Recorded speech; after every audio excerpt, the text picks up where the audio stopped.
الحمدللہ رب العالمین والعاقبۃ للمتقین والصلاة والسلام علی سید الانبیاء والمرسلین وعلی آلہ واصحابہ اجمعین۔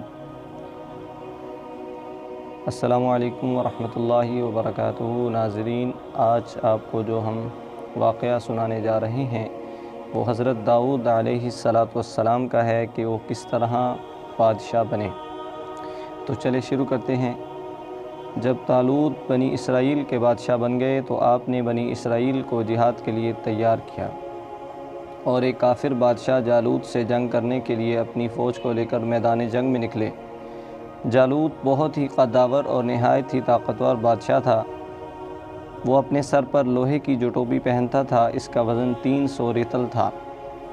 جب دونوں فوجیں میدان جنگ میں لڑائی کے لیے صف آرائی کر چکیں تو حضرت طالوت نے اپنے لشکر میں یہ اعلان فرما دیا کہ جو شخص جالوت کو قتل کرے گا میں اپنی شہزادی کا نکاح اس کے ساتھ کر دوں گا اور اپنی آدھی سلطنت بھی اس کو عطا کر دوں گا۔ یہ فرمان شاہی سن کر حضرت داؤد علیہ السلام آگے بڑھے، جو ابھی بہت ہی کم سن تھے اور بیماری سے چہرہ زرد ہو رہا تھا، اور غربت و مفلسی کا یہ عالم تھا کہ بکریاں چرا کر اس کی اجرت سے گزر بسر کرتے تھے۔ روایت ہے کہ جب حضرت داؤد علیہ السلام گھر سے جہاد کے لیے روانہ ہوئے تھے، راستہ میں ایک پتھر یہ بولا، اے داؤد علیہ السلام، مجھے اٹھا لیجئے، کیونکہ میں حضرت موسیٰ علیہ السلام کا پتھر ہوں۔ پھر دوسرے پتھر نے آپ کو پکارا کہ اے حضرت داؤد علیہ السلام، مجھے اٹھا لیجئے، کیونکہ میں حضرت ہارون علیہ السلام کا پتھر ہوں۔ پھر ایک تیسرے پتھر نے آپ کو پکار کر عرض کیا، اے حضرت داؤد علیہ السلام، مجھے اٹھا لیجئے، کیونکہ میں جالوت کا قاتل ہوں۔ آپ نے ان تینوں پتھروں کو اٹھا کر اپنے جھولے میں رکھ لیا۔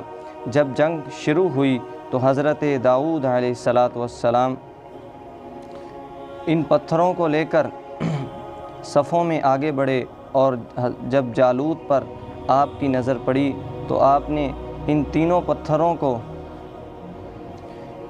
بسم اللہ پڑھ کر پھینکا اور جالوت کے اوپر پھینکا، اور یہ تینوں پتھر جا کر جالوت کی ناک اور کھوپڑی پہ لگے، اور اس کے بھیجے کو پاش پاش کر کے سر کے پیچھے سے نکل کر 30 جالوتیوں کو لگے، اور سب کے سب مقتول ہو کر گر پڑے۔ پھر حضرت داؤد علیہ السلام جالوت کی لاش گھسیٹتے ہوئے لا کر اپنے بادشاہ حضرت طالوت کے قدموں میں ڈال دیا۔ اس پر حضرت طالوت اور بنی اسرائیل بے حد خوش ہوئے۔ جالوت کے قتل ہو جانے سے اس کا لشکر بھاگ نکلا، اور حضرت طالوت کی فتح مبین ہو گئی، اور اپنے اعلان کے مطابق حضرت طالوت نے حضرت داؤد علیہ السلام کے ساتھ اپنی لڑکی کا نکاح کر دیا، اور اپنی آدھی سلطنت کا ان کو سلطان بنا دیا۔ پھر پورے 40 برس کے بعد حضرت طالوت بادشاہ کا انتقال ہو گیا، تو حضرت داؤد علیہ السلام پوری سلطنت کے بادشاہ بن گئے۔ اور جب حضرت شمویل علیہ السلام کی وفات ہوئی تو اللہ تعالیٰ نے حضرت داؤد علیہ السلام کو سلطنت کے ساتھ نبوت سے بھی سرفراز فرما دیا۔ آپ سے پہلے سلطنت اور نبوت دونوں اعزاز ایک ساتھ کسی کو بھی نہیں ملا تھا۔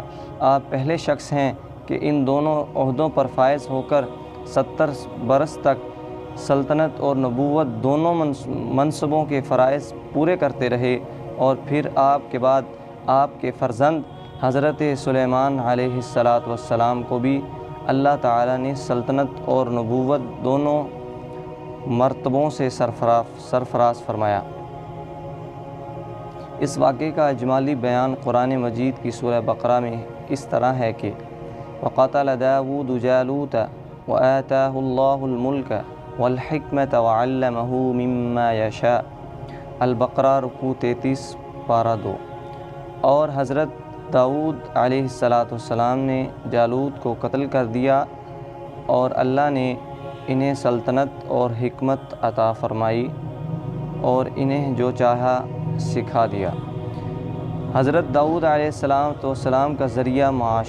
حضرت داؤد علیہ السلام باوجود کہ ایک عظیم سلطنت کے بادشاہ تھے، مگر ساری عمر وہ اپنے ہاتھ کی دستکاری کی کمائی سے اپنے خورد و نوش کا سامان کرتے تھے۔